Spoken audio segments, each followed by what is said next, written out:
Take a look at this. It's the domestic baggage cutoff time for all major US airlines. You'll see that most of them cluster around the 45-minute mark, with one notable exception, Frontier Airlines. They want your bag a full 60 minutes before departure, far more than all their competitors. But it's not just this time that makes Frontier different, it's how they enforce their policy. A few years ago, my family and I were flying home from Orlando International Airport, and the Frontier check-in line was overflowing. When we got to the desk to check our bags, a gentleman standing next to me in line was attempting to check his bag. His flight was departing 59 minutes from now, and the agent refused to accept his bag. The man's desperate pleas that he had been in that line for half an hour were to no avail. The agent's only solution?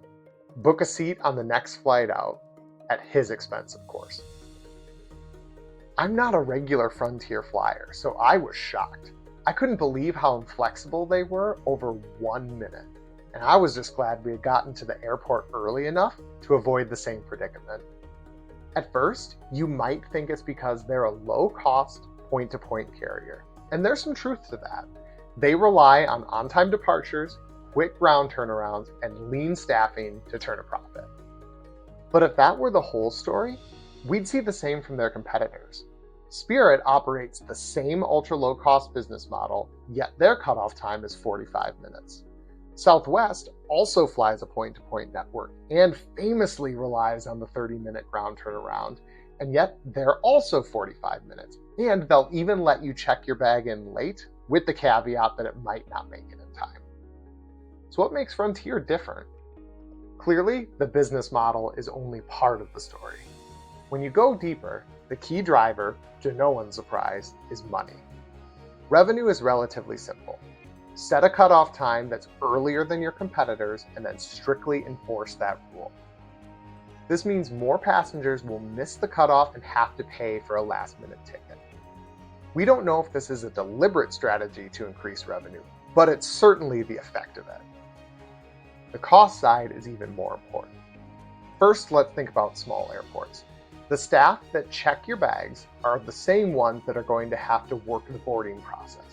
Frontier needs to close the check-in counter 60 minutes ahead of time to give those staff enough time to get airside. And in a massive hub like Orlando, where agents don't need to work multiple jobs, that bag still has a long, complicated journey to get from the check-in desk to your gate. While these things are true for all airlines, Frontier's lean staffing model exacerbates these challenges. Their system has no buffer. They can't afford to be late because of a bag. Second is the cost of a bag that misses a flight.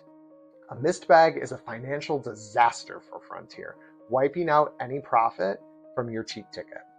It has to be located, re-tagged, and then placed in a holding area, waiting to be loaded onto another flight.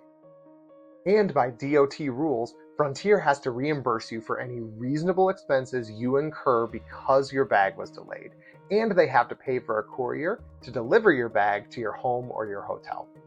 All of this adds manual work to a system that relies on automation to keep costs down. The DOT also tracks mishandled baggage, and poor numbers here can lead to PR headaches and even government fines. So, does this harsh policy actually work?